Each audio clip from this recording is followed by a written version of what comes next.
ईशावास्यामि दग्गो सर्वं यत्किञ्च जगत्याञ्जगता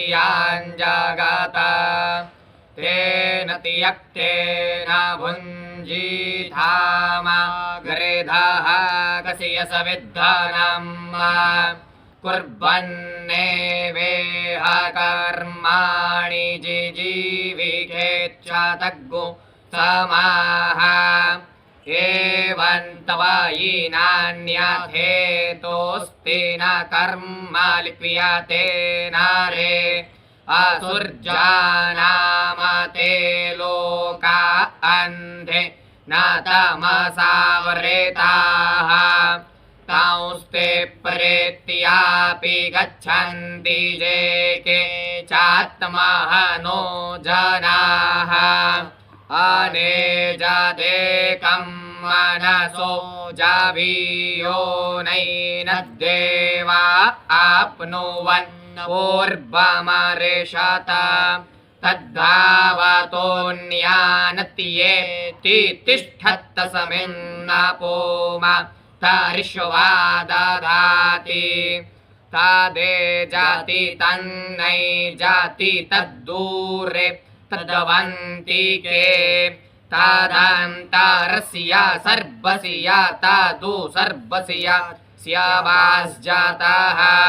जस्तो सर्वाणि भूतान्यात्मन्नेव नोपश्यति सर्वभूतेषु चात्मानन्तातो न चिकित्साति जस्मेन् सर्वाणि भूतान्यात्मैव नोद्विजानतः तत्र को मोहः कः शोक एकत्वमनुपश्यतः सावर्जगाच्छुकरामका यामपराणामसनाविरग्गो श्वतुधाम पापविद्धम् कावर्मणिखि परिभूः स्वयंभूर्जाथ तथियातोऽर्थान् व्यदधाच्छाश्वतीभ्यः सामाभ्यः अन्धन्तमः प्रविशन्ति जे सम्भूतिमुपासते ततो भूय इव ते तमोज सम्भूत्यागुरताः अन्यदेवाहुः सम्भव अन्यदाहुरसम्भवात इति सुसुरुमधीराणाञ्जे नस्तदविच चक्षिरे सम्भूतिं च विनाशन् च जस्तदवेदो भयग्गोसाः विनाशेन मृत्युन्तीर्त्वा सम्भूत्यामृतामसनुते अन्धन्तमः प्रविशन्ति जे विद्यामुपासते ततो भूय इव ते तमोज उद्विद्यायागुरताः अन्यदेवाहुर्विद्याय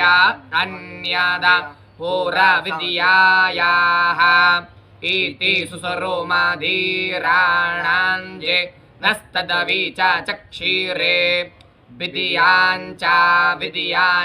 जस्तदवेदो भयग्गोसाः अविद्याया मृत्युन्तीर्त्वा विद्याया मृतामसनुते वायुरनिलममृतमथेदं भसमान्तग्गो शरीरम् ॐ क्रतो स्मर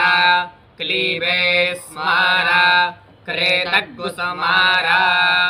अगनेन यसुपथाराये असमान्न विश्व निदेववायुना निब्बितवान्न जूयोद्य समज्जुहुराणामेनो भूयिष्ठान्ते नाम उक्तिं विधेम हीरापात्रेण सत्यस्य पीहितं मुखम्